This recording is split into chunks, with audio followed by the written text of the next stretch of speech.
This is the surface of the moon. We can increase the contrast to reveal more details. At the center is the bright side of the moon, which always faces Earth, while the surrounding areas belong to the dark side of the moon. No, not this one. Ironically, the bright side appears darker in color. But today we are not focusing on color. We are interested in elevation. The moon's elevation map shares some similarities with its surface map, but it also reveals features that are not visible in standard imagery. But wait a second, what does negative elevation mean? On Earth, negative elevation refers to areas below sea level, but there is no water on the moon.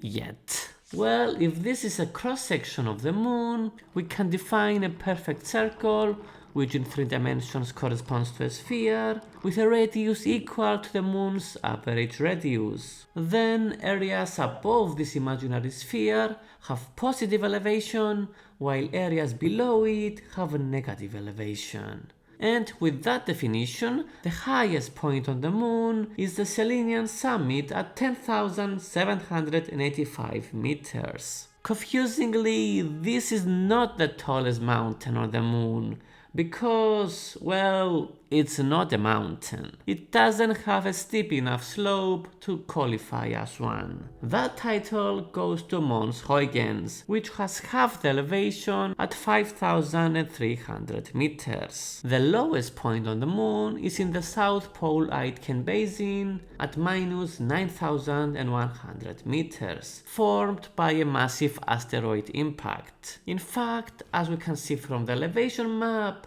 the moon is covered with many impact craters. Earth, on the other hand, has also experienced countless asteroid impacts over the millennia, but very few craters still remain clearly visible. The difference is that the Earth has tectonic plates and atmosphere, winds, rain and water that gradually erase most craters over time. The moon has none of this, but today we're going to give it one of those elements: water. Let's start filling the moon with H2O.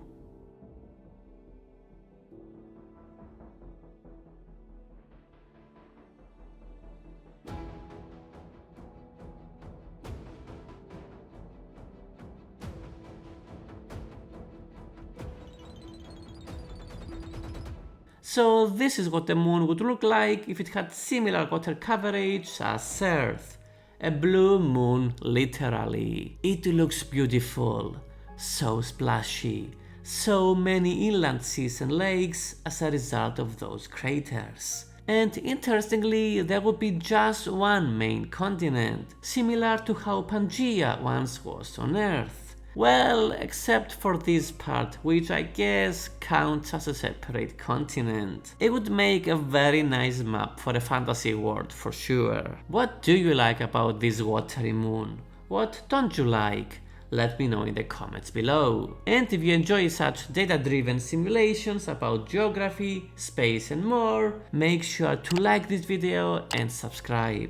More content coming soon. See you next time.